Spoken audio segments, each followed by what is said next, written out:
어머니, 왜 모두가 울고 있어요? 하지만 아무도 감히 대답하지 못했습니다. 창덕궁 안뜰 4개의 작은 그림자가 서 있었습니다. 궁녀들은 눈물을 훔치며 고개를 돌렸고 아이들은 혼란스러워했습니다. 한 아이가 속삭였습니다. 형, 우리가 뭘 잘못한 거야? 그들은 영모라는 단어의 의미를 몰랐습니다. 다만 모두가 자신들의 눈을 피한다는 것만 알았을 뿐입니다. 그날부터 순수함과 잔혹함이 만나는 이야기가 시작되었습니다. 이것은 권력이 어떻게 가장 순수한 것들마저 집어삼키는지에 대한 이야기입니다. 1506년 가을이 오기 전 궁궐은 아직 웃음소리로 가득했습니다. 황금빛 햇살이 긴 복도를 따라 흘러들었고 그 빛 속에서 네 명의 왕자가 뛰어놀았습니다. 세자 이왕은 형답게 동생들을 이끌며 긴 복도를 뛰어다녔습니다. 조심해. 넘어지면 안 돼. 그의 목소리에는 책임감이 묻어났습니다.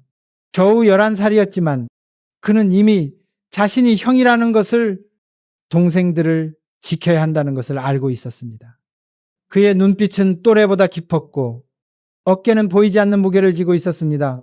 둘째 왕자 이성은 완전히 달랐습니다. 조용하고 온화한 그는 정원에서 꽃을 바라보며 시간을 보내길 좋아했습니다. 형아, 이 꽃 이름이 뭐야? 그의 눈은 항상 호기심으로 반짝였습니다. 스승이 가르쳐준 시구를 중얼거리며 그는 세상이 아름답다고 믿었습니다. 나비가 날아오면 그는 숨을 죽이고 바라보았습니다. 세상의 모든 것이 경이로웠습니다. 형아, 나비도 시를 읽을까? 그가 물으면 세자는 웃으며 대답했습니다. 아마도 네가 읽어주면 들을 거야. 셋째 이인은 궁궐의 장난꾸러기였습니다. 나 잡아봐. 그는 형들을 놀리며 기둥 사이를 재빨리 숨었다 나타났습니다. 궁녀들이 혀를 차며 웃었습니다. 왕자님, 옷이 더러워지겠어요. 하지만 그의 웃음소리는 너무나 순수해서 아무도 진심으로 꾸짖을 수 없었습니다. 그는 모든 것을 놀이로 만들었습니다. 공부도, 식사도, 심지어 의식까지도. 이인, 진지하게 좀 해. 세자가 말하면 그는 혀를 내밀며 웃었습니다. 형아도 가끔은 놀아야 해. 그의 순수한 에너지는 궁궐의 무거운 공기를 밝게 만들었습니다. 막내 이동수는 겨우 6살이었습니다. 작은 손에 나무껌을 쥐고 형들을 따라다녔습니다. 나도 같이. 그가 넘어질 때마다 세자는 달려와 그를 일으켜 세웠습니다. 울지 마. 왕자는 울면 안 돼. 하지만 그의 손은 동생의 먼지를 부드럽게 털어주었습니다. 막내는 형들을 영웅처럼 바라보았습니다. 특히 세자를. 형아는 세상에서 가장 강해. 그가 외치면 세자는 미소 지으며 그의 머리를 쓰다듬었습니다. 네가 크면 너도 강해질 거야. 저녁이면 어머니 신씨가 촛불 아래서 이야기를 읽어주었습니다. 네 아이는 그녀의 치마자락에 모여 앉아 영웅의 이야기에 귀를 기울였습니다. 촛불이 흔들릴 때마다 그림자가 춤을 추었고 아이들은 숨죽이며 이야기에 빠져들었습니다. 어머니, 우리도 영웅이 될 수 있어요.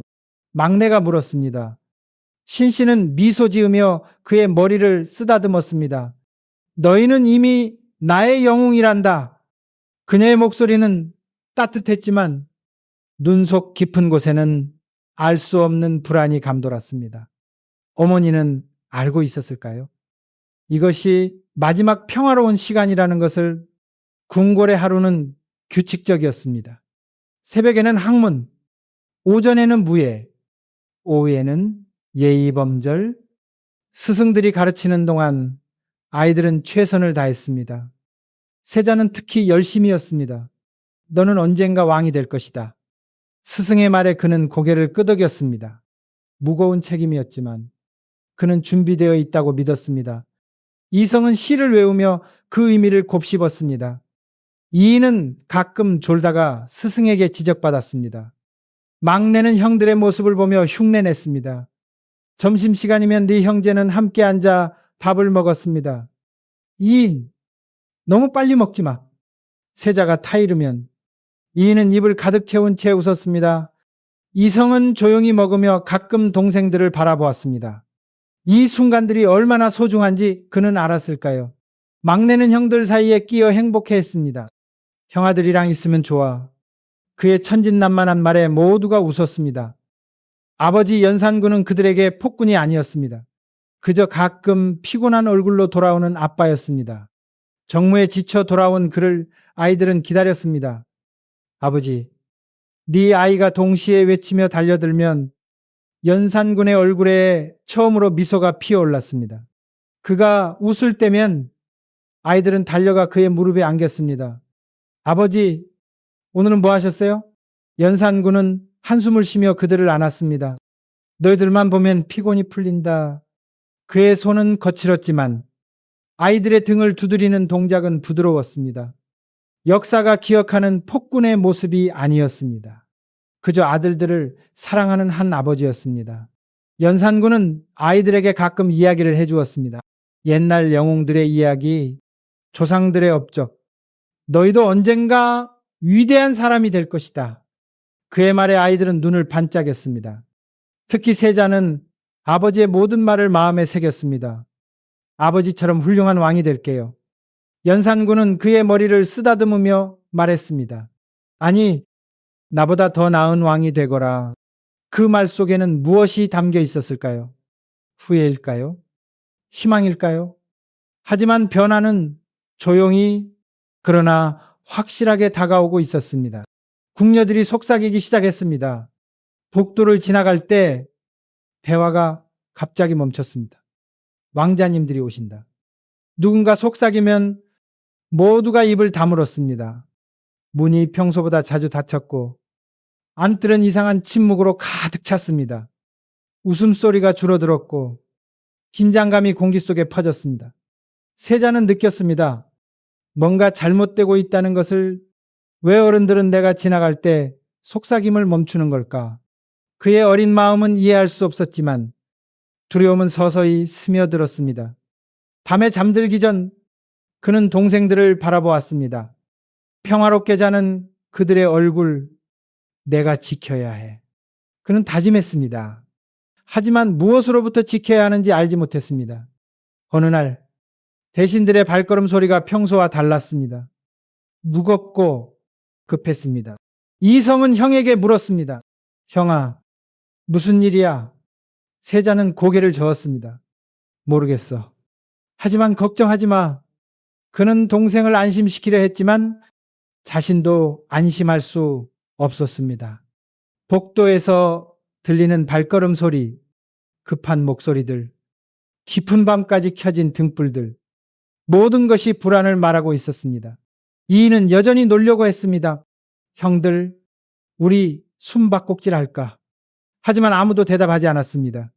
평소 같으면 함께 놀았을 형들이 심각한 표정으로 앉아 있었습니다.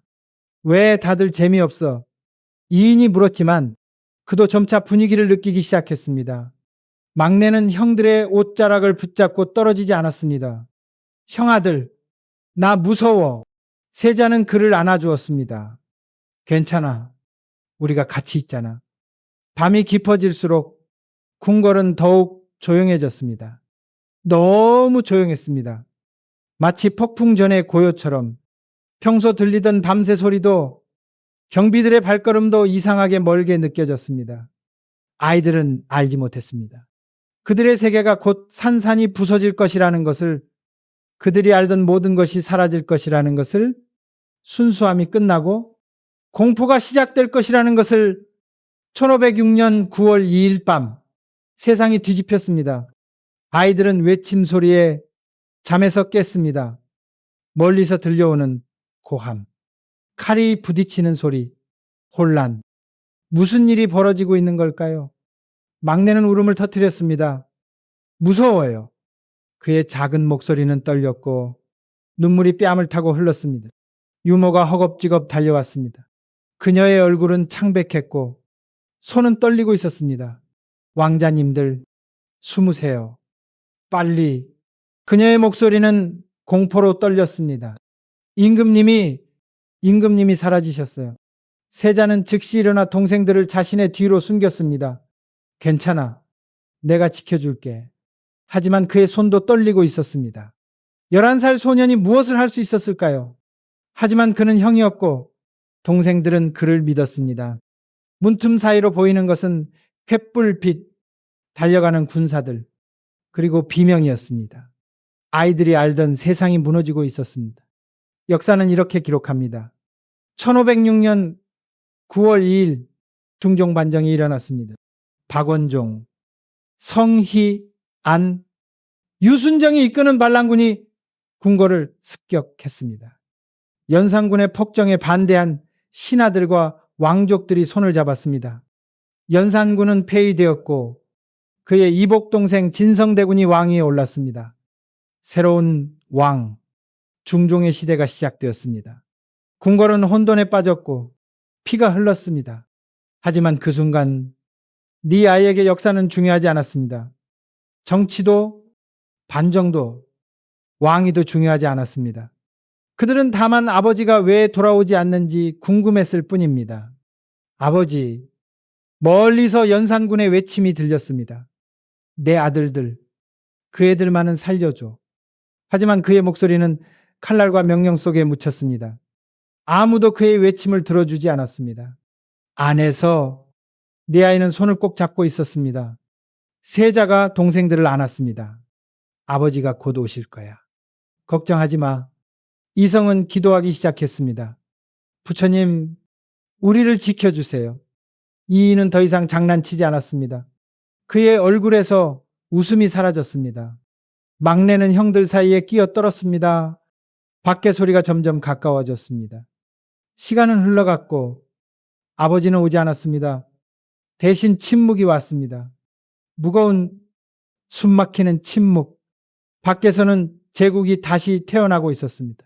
새로운 왕, 새로운 시대, 새로운 규칙. 안에서는 네 개의 심장이 어떻게 뛰는지 잊어버렸습니다. 공포가 그들을 얼어붙게 만들었습니다. 침묵, 끝없는 침묵이 궁궐을 뒤덮었습니다. 새벽이 밝았을 때 모든 것이 달라져 있었습니다. 익숙하던 경비들이 사라지고 낯선 얼굴들이 복도를 지켰습니다. 아무도 아이들을 보러 오지 않았습니다. 아침 식사도 오지 않았습니다. 스물이틀이 시작되었습니다. 기다림의 스물이틀, 희망과 절망 사이에 스물이틀, 살과 죽음 사이에 스물이틀, 첫 사흘, 궁녀들이 하나둘 사라졌습니다. 그들을 돌보던 유모도, 친절하던 나인들도, 음식은 침묵 속에 배달되었습니다. 낯선 경비가 문을 열고 쟁반을 밀어넣고 한마디도 없이 사라졌습니다. 아무도 아이들의 눈을 보지 않았습니다. 마치 그들이 보이지 않는 존재가 된 것처럼 세자는 동생들을 위로하려 애썼습니다. 아버지가 우리를 데리러 오실 거야. 조금만 기다리자. 그는 강한 척 했습니다. 형으로서 무너질 수 없었습니다. 이성은 고개를 끄덕였지만 그의 눈은 두려움으로 가득했습니다. 정말 올까? 형. 그의 목소리는 떨렸습니다. 응? 반드시. 세자는 확신 없는 대답을 했습니다. 닷새째, 열흘째 아이들은 마루에 수치로 그림을 그리기 시작했습니다. 집, 새, 그리고 가족. 이건 아버지, 이건 어머니. 그리고 우리 막내가 웃으며 말했습니다. 우리 다시 같이 살 거야. 그들은 척하려 했습니다. 모든 것이 괜찮을 거라고. 이것이 단지 일시적인 것이라고. 곧 끝날 거라고. 하지만 날이 갈수록 희망은 희미해졌습니다. 이인은 여전히 동생들을 웃기려 노력했습니다.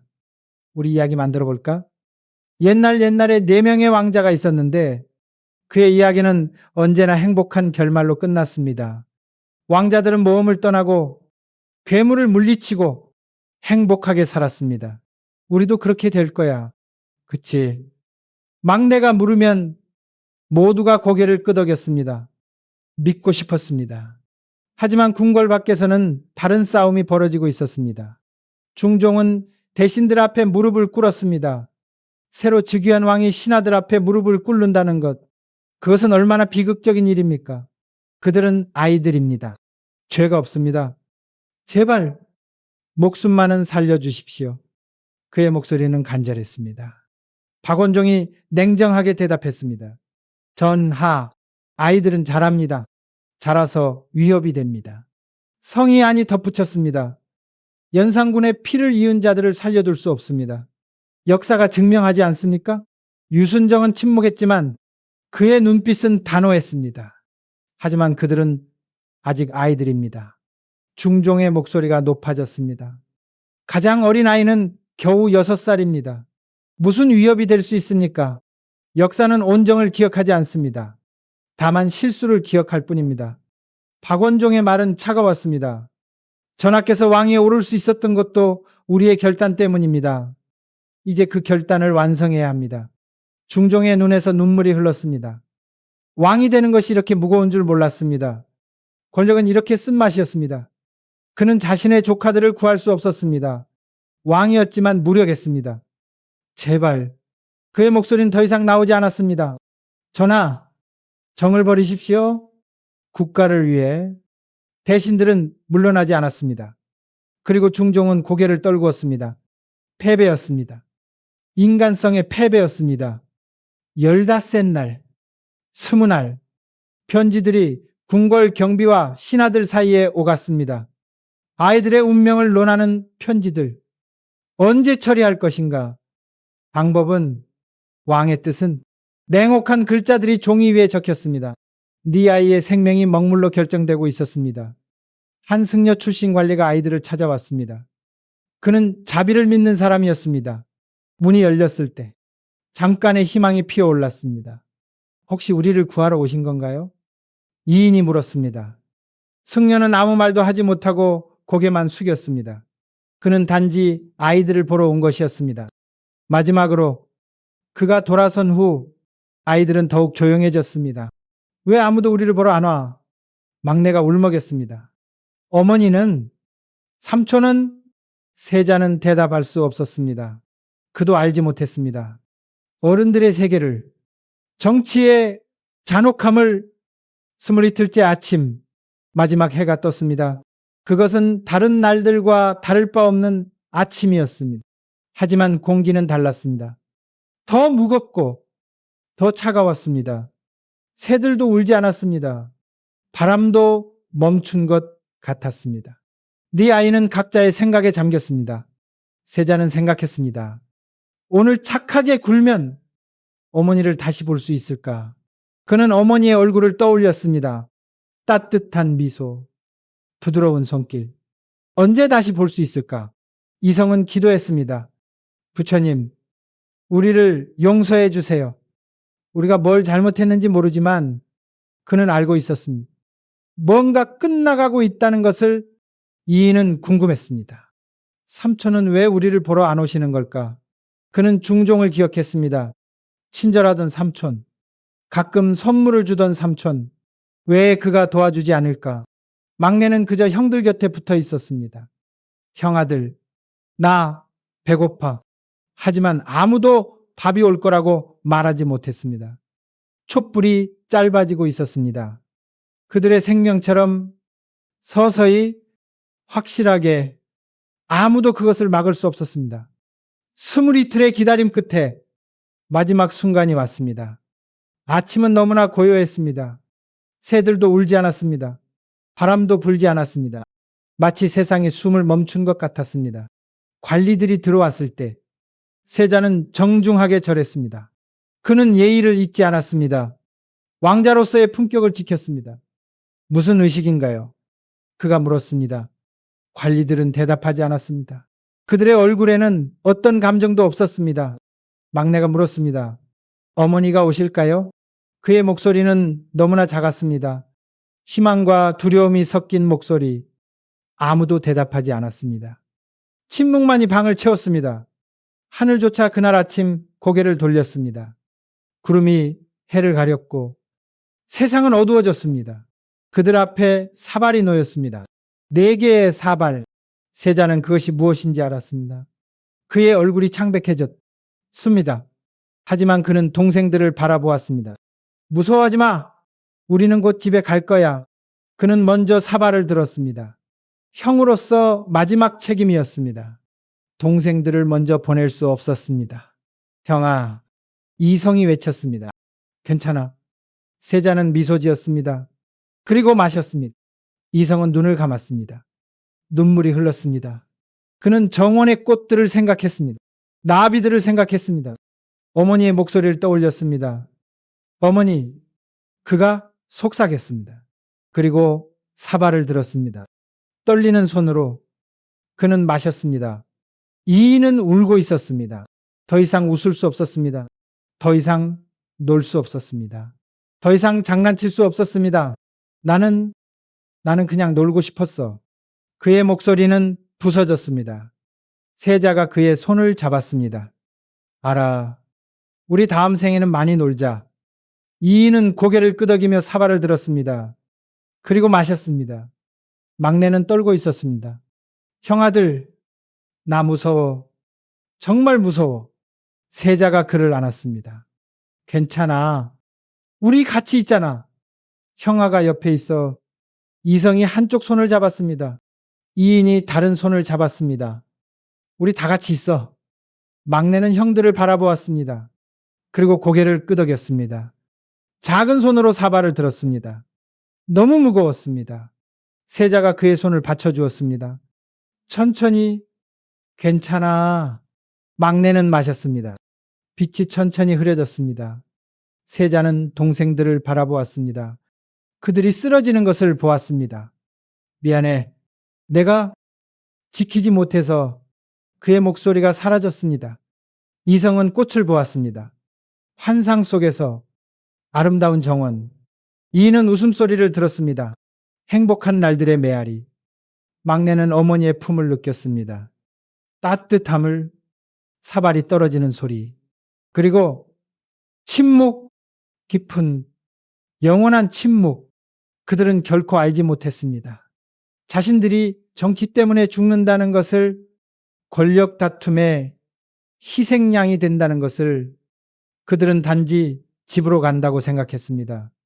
어머니에게로, 아버지에게로, 그들이 사랑하던 세상으로. 관리들이 물러났습니다. 그들의 얼굴에는 여전히 감정이 없었습니다. 단지 명령을 수행했을 뿐입니다. 그들에게 이것은 일이었습니다. 네 아이의 생명이 끝나는 순간이 그들에게는 그저 하나의 임무였습니다. 그 순간 멀리 사찰에서 중종은 무릎을 꿇고 있었습니다. 불단 앞에서 촛불 하나가 바람에 꺼졌습니다. 그리고 또 하나, 그리고 또 하나, 4개의 촛불이 모두 꺼졌습니다. 중종은 알았습니다. 무슨 일이 일어났는지. 그는 통곡했습니다. 용서하시오. 용서하시오. 하지만 누가 그를 용서할 수 있었을까요? 궁궐은 침묵에 잠겼습니다. 아무도 말하지 않았습니다. 아무도 울지 않았습니다. 모두가 모른 척 했습니다. 일어나지 않은 일처럼 네 왕자는 역사에서 지워졌습니다. 그 후 역사는 계속되었습니다. 마치 아무 일도 없었던 것처럼 연산군은 강화도로 유배되었습니다. 폐위된 왕, 권력을 잃은 아버지. 그는 외로운 섬에서 매일 아들들의 이름을 불렀습니다. 황아, 성아, 이나, 동수야. 그의 목소리는 바람에 흩어졌습니다. 아무도 대답하지 않았습니다. 2달 후 1506년 11월 그는 죽었습니다. 31살의 나이로. 사람들은 그가 슬픔으로 죽었다고 말했습니다. 마지막 순간까지 그는 아들들을 찾았습니다. 왕비신 씨는 더 오래 살았습니다. 30년을, 끝없는 30년을 매일 그녀는 불단 앞에 앉았습니다. 4개의 위패 앞에서 촛불을 켜고 향을 피우고 기도했습니다. 내 아들들아, 어머니를 용서하렴. 지키지 못해서 미안하구나. 그녀의 눈물은 마르지 않았습니다. 30년 동안 매일 울었습니다. 사람들은 그녀를 피했습니다. 슬픔이 너무 깊어서 감히 다가갈 수 없었습니다. 어느 날 한 궁녀가 물었습니다. 마마, 왜 그리 우십니까? 신 씨는 대답했습니다. 내가 낳은 아이들이 내 앞에서 죽었단다. 어머니로서 가장 큰 죄야. 그래서 매일 참회하는 거란다. 그녀는 1537년에 죽었습니다. 마지막 말은 아들들의 이름이었습니다. 이 사건은 조선 왕조에 깊은 상처를 남겼습니다. 법과 자비가 죽은 날이었습니다. 권력이 순수함을 짓밟은 날이었습니다. 대신들은 승리했지만 무언가를 잃었습니다. 인간성을, 양심을, 역사는 그들을 영웅으로 기록했지만 밤마다 그들은 꿈을 꾸었을까요? 네 아이의 얼굴을 박원종은 나중에 말했습니다. 필요한 일이었다. 하지만 그의 눈빛은 흔들렸습니다. 성희아는 침묵했습니다. 그는 죽을 때까지 그날에 대해 말하지 않았습니다. 유순정은 불교에 귀의했습니다. 속죄하려는 것처럼 중종은 좋은 왕이 되려 노력했습니다. 하지만 밤마다 그는 조카들의 얼굴을 보았습니다. 삼촌, 왜 우리를 구해주지 않으셨어요? 꿈속에서 그들이 물었습니다. 그는 대답할 수 없었습니다. 그는 왕이었지만 무력했습니다. 권력을 가졌지만 아무것도 할 수 없었습니다. 하지만 오늘날 우리는 무엇을 기억해야 할까요? 권력은 여전히 존재합니다. 정치는 여전히 복잡합니다. 사람들은 여전히 권력을 위해 싸웁니다. 하지만 그 과정에서 무엇을 잃어버립니까? 순수함을, 인간성을, 자비를. 내 왕자의 이야기는 단지 500년 전의 역사가 아닙니다. 그것은 오늘날에도 반복되는 이야기입니다. 권력 앞에서 무고한 자들이 희생됩니다. 정치 앞에서 순수함이 짓밟힙니다. 아이들은 여전히 아이들입니다. 그들은 순수하고 무고하고 보호받아야 하는 존재입니다. 그들은 어른들의 실수로 벌을 받아서는 안 됩니다. 그들은 정치의 도구가 되어서는 안 됩니다. 만약 네 왕자가 살았다면 어떻게 되었을까요? 세자 이황은 어떤 왕이 되었을까요? 어쩌면 자비로운 왕이 되었을지도 모릅니다. 어쩌면 백성을 사랑하는 왕이 되었을지도 모릅니다. 동생들을 그렇게 사랑했던 그라면 이성은 어떤 사람이 되었을까요? 어쩌면 위대한 학자가 되었을지도 모릅니다. 시를 사랑하고 세상의 아름다움을 보았던 그라면 이인은 어떻게 자랐을까요? 어쩌면 사람들을 웃게 만드는 사람이 되었을지도 모릅니다. 순수한 기쁨을 알았던 그라면 막내 동수는요, 어쩌면, 하지만 역사는 그들에게 시간을 주지 않았습니다. 가능성을 주지 않았습니다. 기회를 주지 않았습니다. 그들의 목소리가 아직도 메아리 칩니다. 어머니, 왜 모두가 울고 있어요? 그 질문은 시간을 넘어 우리에게 닿습니다. 오늘날 우리는 어떻게 대답할 수 있을까요? 우리는 순수함을 보호하고 있습니까? 우리는 약한 자들을 지키고 있습니까? 우리는 권력보다 인간성을 선택하고 있습니까? 세상은 여전히 잔인합니다. 전쟁이 일어나고 아이들이 죽습니다. 정치가 벌어지고 무고한 자들이 희생됩니다. 권력이 다투어지고 순수함이 짓밟힙니다. 500년이 지났지만 무엇이 변했습니까? 하지만 우리는 선택할 수 있습니다. 기억할 수 있습니다. 배울 수 있습니다. 네 왕자의 이야기를 듣고 다시는 이런 일이 반복되지 않도록 노력할 수 있습니다. 그들은 왕족으로 태어났습니다. 화려한 궁궐에서 자랐습니다. 하지만 이름 없이 죽었습니다. 역사에서 지워졌습니다. 아무도 그들을 기억하지 않았습니다. 오랫동안 하지만 그들의 눈물은 여전히 우리에게 질문합니다. 우리가 무슨 잘못을 했나요? 그들은 아무 잘못도 하지 않았습니다. 단지 왕의 아들로 태어났을 뿐입니다. 그것이 그들의 죄였습니다. 세자 이황은 11살이었습니다. 동생들을 지키려 애썼던 소년, 왕자 이성은 9살이었습니다. 꽃을 사랑했던 순수한 아이, 왕자 이는 8살이었습니다. 모두를 웃게 만들던 장난꾸러기, 어린 이동수는 6살이었습니다. 형들을 따라다니던 작은 아이, 그들은 사라졌지만 잊히지 않았습니다. 오늘 우리가 기억합니다. 그들의 웃음을, 그들의 눈물을, 그들의 순수함을. 만약 이 이야기가 당신의 마음을 움직였다면 부탁드립니다. 공유해 주세요. 그 아이들의 목소리가 결코 잊히지 않도록, 그들의 순수함이 기억되도록, 그리고 우리가 더 나은 선택을 하도록 역사는 우리에게 가르칩니다. 권력은 무섭다고, 정치는 잔인하다고. 하지만 그것보다 더 중요한 것이 있습니다. 인간성입니다. 자비입니다. 사랑입니다. 네 왕자는 그것을 우리에게 보여주었습니다. 마지막 순간까지 서로를 사랑했던 형제들, 두려움 속에서도 손을 놓지 않았던 아이들, 죽음 앞에서도 서로를 위로했던 순수한 영혼들, 촛불이 꺼집니다. 천천히 하나씩 어둠이 찾아옵니다. 고요한 어둠 화면에 글자가 나타납니다. 1506년 9월 24일 조선의 네 왕자 영원히 기억되리라.